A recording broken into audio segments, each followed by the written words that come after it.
Okay, Phil, fabulous result this afternoon. Came out of the blocks really quickly and started where we carried off on Tuesday, and so did Luca. What a goal. It was brilliant. Great for the lad. It really is. You know, he's had 10-15 minutes on Tuesday, and that was enough for me to think he's ready to start. You know, he looks like he's exuding that kind of aura, that energy that you want from creative players. You know, you want players at the top end of the pitch to have that about them, you know, because, you know, without being disrespectful of any defenders at this level, when you've got somebody like that, it's more than just head it and kick it. You know, you've got to actually get down on your haunches and try and stop a player that can twist and turn and handle the ball in pockets of space and all of them things that you want from good players, you know. But he's been given a chance today, and his best mate, Macca, Sam McClintock, was on his backside sitting behind me, and that's a nice little challenge to go on, you know. I mean, don't get me wrong, we've got enough number 10s at the football club, but there's two of them that are fighting for one shirt, and at the moment Luca's winning it, you know. When I first came in, Macca was, without a shadow of a doubt, in my opinion, he was flying in training and everything about him. I just wanted to reward by playing them, and that's what I do, you know. That's, if somebody gives me something on the training ground, and then I give it their shirt if they want in a game of football, and they respond, you know, I think the response more than anything else, but they reward you with a good performance, and then themselves carry them through moments like Tuesday night. And I just thought, go on, you can start the game for me, and he did exactly the same. And his goal, just the quality of it, that would grace any game of football. I think even better than the one he scored on Tuesday. He had a lot more to do on Tuesday. I've got to say, you know, he picked up a second ball, and then he had to twist and turn a couple of times, and then he had the presence of mind to put it past the goalkeeper. But this was about qualities, you know, the goal, our first goal, shall I say, tonight. And they don't come around too often, you know, once in a blue moon, but he's got bags of that kind of quality. And if I can get him on the field of play with all the quality players, it means I've got to have some defenders at the back. And fortunately for us, we brought in Anthony Stewart, and I thought he played his part. You know, Anthony's had a bit of a run, shall we say, where football's concerned. You know, he's been in and out of teams for the last 3-4 years. Well, hold on a second, I'll put my hand up. I've been in and out of clubs as well for the last 3 or 4 years. You know, sometimes football plays them kind of cards, but I thought he contributed, one, first and foremost, to justifying his position for, you know, he's been out of a team at Kettering, and now all of a sudden he comes to us and he starts the game alongside Foxy. If you had said that to me 3 or 4 weeks ago, that was going to be our back four, I would have thought not. But there was a lot of round pegs and round holes today, and that's probably the reason why we won the game. You know, we had two midfield players that were like pistons, you know, in terms of DJ and Sam Strawn-Brown, and then Luca was adding to that whenever he was dropping into pockets of space as a number 10, but it was also causing the opposition a lot of problems. Ben sticks the penalty away. Who knows, my half-time team talk might be a little bit different, but then the winning goal would have been 3-1 and would have been a lot more breathing space. And as a manager, that's what you want. You know, you want to be able to maybe utilise, certainly when it's Saturday, Tuesday, and the schedule that we've got.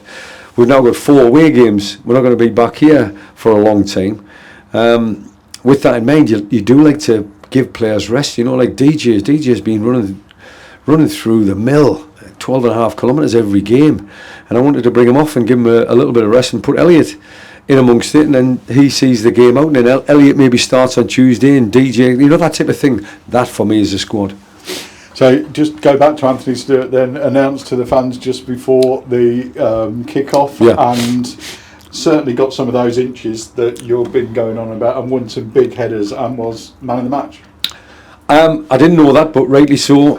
When you're a centre half, you're paid to head the ball, you're paid to defend well. You'd be disappointed at the fact that we didn't keep a clean sheet, because I think that's that mentality that I'm after. The horrible things that go on in a game of football, the dark arts, if you like. I think he's got a lot of that about him. He's got experience, of course he has. But at the same time, Foxy could benefit from that. Richard Fark could benefit from that. You know, Streety's obviously fallen by the wayside with regards to a longer term injury, but they're the kind of experienced players that you want alongside the young lads, just to bring them on. You can't just have everybody 37-year-old like Muzzy, or 33-year-old like Anthony. you can't have that. You've got to have a spattering of energy levels and a spattering of players that are on the up and on the rise in terms of their own career. And I think we've got a nice little blend going on here. But the balance of the books, the chairman's going to be starting to come to me and saying, we're probably going to have to move 1 or 2 on. Because we had 21 players here, and that was without Jonesy, Streaky, Gashi. You know, you talk about good experienced players, but Richard has fallen into that bracket. Charlie Hick has fallen into that bracket. So there's a lot of players on the sidelines not even contributing to today, and we've still won. And have you had those conversations about moving players on already, or is that just you sense that's coming? That's part and parcel of football, and the beauty of this, and I'm saying the beauty of the fact that, you know, window's always open at this level. It allows you to trade in and out. But players like Jonesy's going to be sitting on his hands and thinking, are you going to use me? Oh, when am I going to get used? And if he doesn't, he's going to be asking to go out on loan, and people so I've got to be able to manage that. You know, I've got to be able to handle that. But at the same time, the players who are still here and the players who are here at the moment are starting to put sweat, blood, effort, energy, and the most important, character into the shirt. I think that's the most important part today, character. I came into the ground, and the first 3 people that I bumped into, are we going to win today? Because we never beat Chorley. And I'm like, oh, you've got to get that out of your brains, you know. We never beat Chorley. It's never part of my psyche, you know. The only thing I know about Chorley is the fact that when I was at Preston North End, my owner of Preston North End, his dentist owned Chorley, and it was like, how far down the ladder do you come, you know? But, you know, it's still a football club that's, you know, Andy Priest, 1,000 games. I mean, come on. But we had to work hard to beat them, even against 10 men. But again, go back to Tuesday. It's not easy to beat 10 men. When you're organised and you're working hard to a cause, it's not easy to beat them just because you've got 11. Well, I walked into the ground, I think 3 people within about 100 yards told me we'd never beat Chorley, and we'd only ever scored 1 goal. But we only had to wait 6 minutes to put that right. But talking about that excellent finish by Luca, we need to talk about Dan Jarvis's finish as well. We thought he'd seen the best goal of the game early on, but and then that was a great finish, wasn't it, from another Dan? One follows on. Dan's picked up the mantle of the captaincy so well.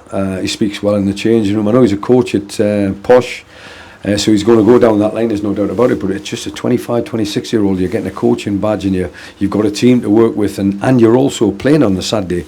You've got to lead by example on and off the field of play. I think Dan's doing that. It's now his 2nd goal under my tenure. And them 2 goals have got us 4 points. You know, the draw against Alfreton, which was a priceless goal if you think about it. It gets you a point against a team that's in the same quagmire as what you are. But today it was about hitting a team that really are not in a rich vein of form. I don't think they've won for 5 or 6 games. So you've got to hit them while they're down, because that's what people were doing to us 5 or 6 games ago. You hit them while you're down, but all of a sudden we've now sprouted wings, if you want to call it. You know, just gaining a little bit of confidence. If we can keep a level on that confidence, keeping it high, but also keeping a level of the understanding of what it takes to win a game of football, we'll be okay. Certainly. And what did you say to the guys at half time? Because there was that missed penalty, a poor penalty, it has to be said, by Ben Beresford. Did you have to pick them up at half time? Were they a bit low? No, I think we were all on the same page. It was going to be, it might take 90 minutes to win the game. It was explained, 10 men against 11, they can be galvanised, you know. Certainly if they don't think the sending off was a justified decision, in my opinion it was. It looked like a handball and stopping a goal scoring opportunity, etc, etc. So it was double jeopardy for them to a certain extent, red card and a penalty, but you know, that's life, that's the way the game is. So come half time, it was a case of, when I'm in that situation, and I've been in that situation many a time, you try and take the game to the last 10 minutes. And take the game to the last 10 minutes. It could be 1-1, it could be 2-1. You know, it could be 1 goal in it and a set piece, a long throw, or whatever. That's Chorley's game anyway. So we were thinking, you know, we're not going to get comfortable at 2-1. It's going to be a hard grind, and we weren't thinking 11 against 10. It's going to be a hard grind, because every time the ball goes into the penalty box, they're going to throw it in there, they're going to put it in from a set piece, and that's their game plan. So nothing had changed as far as we were concerned. I think the players are, it has to be said, the players are taking everything we're trying to give them on board. And that's led by, you know, Charlie Tonks, my assistant manager, is, you know, he's doing a great job on the training ground at the moment. when my voice is not being heard, they're hearing another voice that's assertive and authoritative. And I think the organisational side of things just gets you a win, gets you a draw when you least expect it. Just them little nuances in a game of football that you just tweak with when you come in here. And it's not great changes, but it's just little things that win you a game of football. And I think we're getting there. Not there yet, but we're getting there. Indeed, and that nous that you talked about, you know what it takes to win a game of football, that was evident when we took the ball in the corner, right at the deft there at the end, instead of slinging the cross in. You must have been pleased with that. Is that something the players are starting to listen to? That is something that's part and parcel of the game, always has been.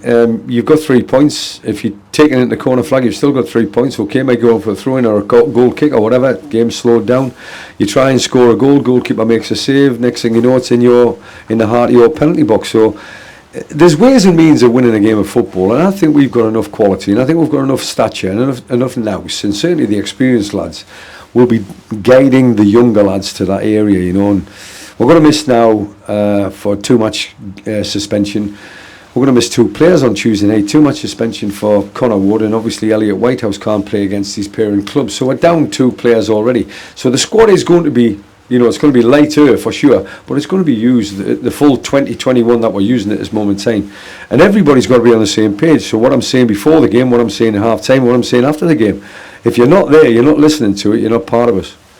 So finally then, Phil, November, huge month, 7 more games to come in November. I think I'm going to see you more than I'm going to see the dog in November. But it's a big month, isn't it? We've got a it's a really important month. I've got a couple of big birthdays as well, family, but I like to celebrate birthdays, so if I'm not winning games of football, I very rarely celebrate. But no, there's a lot of points to be earned, a lot of points to be had. One of them games is going back to my old stomping ground where I was born in South Shields. I'd look forward to that, but I only look forward to that if we're on top of our game. I'll only look forward to that if we've got enough points out of November, and we'll set targets, there's no doubt about it, you know. But every target is three points per game, and I'm not saying we want 21 points, but if we got 21 points, my word, what a change that would be. I'm a genuine guy that knows the game and what it can throw at you, and sometimes it throws you a curveball, and that may be a defeat when you're least expecting it. We'll go into every game and take it as an individual game and move on from that, hopefully with a point or 3, and that'll be the game plan right the way through. Well, congratulations, Phil. Lots of Turbines fans going home happy tonight, and a few beers, and crack on, we go again. That's what Saturday night's all about. Thank you. Thank you.